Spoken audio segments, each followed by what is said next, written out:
I'm not out here drinking fucking breast milk. I'm getting into fights in my front yard. Security kicked us out, but not before I got them. I'm so sorry, my friend is drunk. He doesn't really know what he's doing. I am full on making. But I'm that nigga, I won't never change. Rubbing off the paint, smoking dank. Got a Uzi in my lap, I let it bang. Free little tank, no he keep a cake, but he not taking.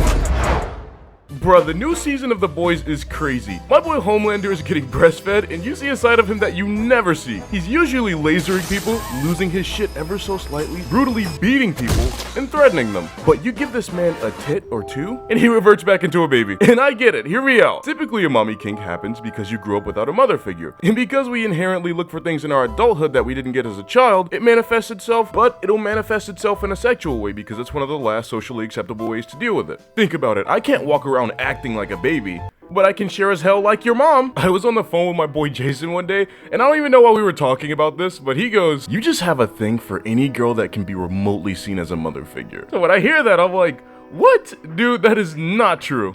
Bro, trust me, any girl I've ever seen you with is usually nurturing, cares way too much about your safety, or loves to make you food. That's when I had to take a look back at all my relationships, and that nigga don't miss. Like, he was completely right. Without fail, any girl that I've ever had feelings for, our interaction started out simple. I had no interest in them and we were just friends, but then they'd exhibit an almost mother-like quality towards me. Like asking if I've eaten enough, making food for me if I haven't, hoping that I'm getting the sleep that I need, or just in general being an overtly nice person with a protective presence. I was in foster care at age 11, and even before foster care when I did live with my mom, she was never really all that affectionate. But like, I'm not out here drinking fucking breast milk or nothing. That would be weird. I would never do something like that. I'd try it one time. I'm not gonna lie, I'd try. Now, before I tell you this story, I gotta let you know something. Drunk me and sober me are two completely different people. I mean, getting into fights, flirting with girls in ways that I never would, puking my brains out. But you know what the worst part about that is?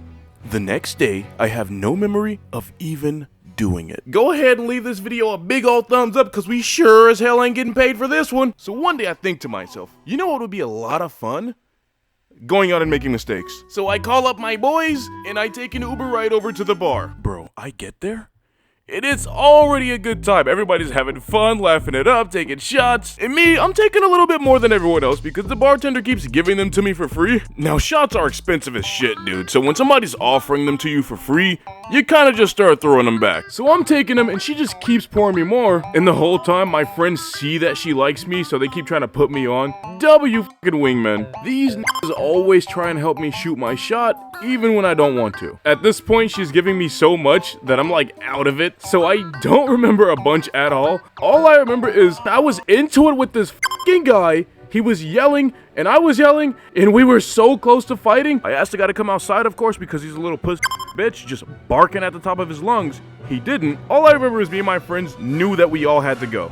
We get in the car, rant about how stupid the guy was a little bit more. After that, I just mentally check out. I wake up some hours later in my front yard. Couldn't have been any more than like 5 or 6 something a.m. I get up feeling like shit. So I go in my house to take a quick little nap, right? But when I wake up, I call my friend and ask him what happened last night, and oh my god, he has quite the story. So, after almost beating that guy's ass, security kicked us out, but not before I got the bartender's number, ha! So he says we were so amped that we went to another bar.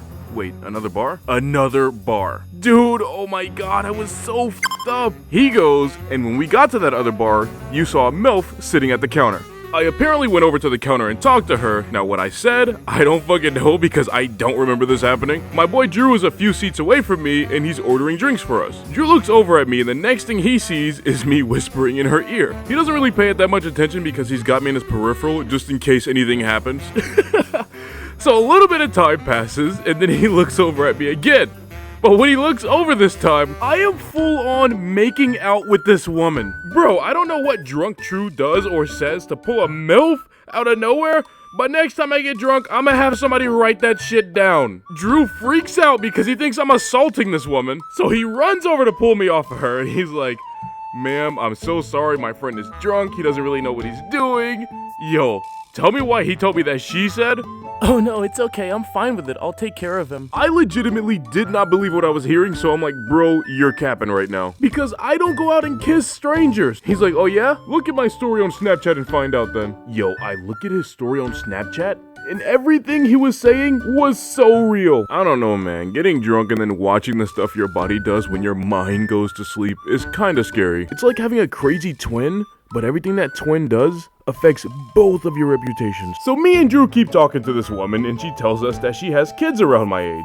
Oh my god. He called me an Uber back to my house, cause I'm clearly not in the right headspace if I'm gonna be making out with people's moms. And I guess that's how I ended up on the front lot of my house like an embarrassment. I don't know, I guess the Uber driver couldn't wake me up, so they just kinda pushed me out of the car. I had like 3 new phone numbers in my phone, and I only could remember getting one of them. Ever since then, I don't go out when I drink. I just stay home and drink where I can embarrass myself for free. Moral of the story: if you are gonna drink, go out with people that you can trust, and if you're gonna drink around me, do not bring your mom.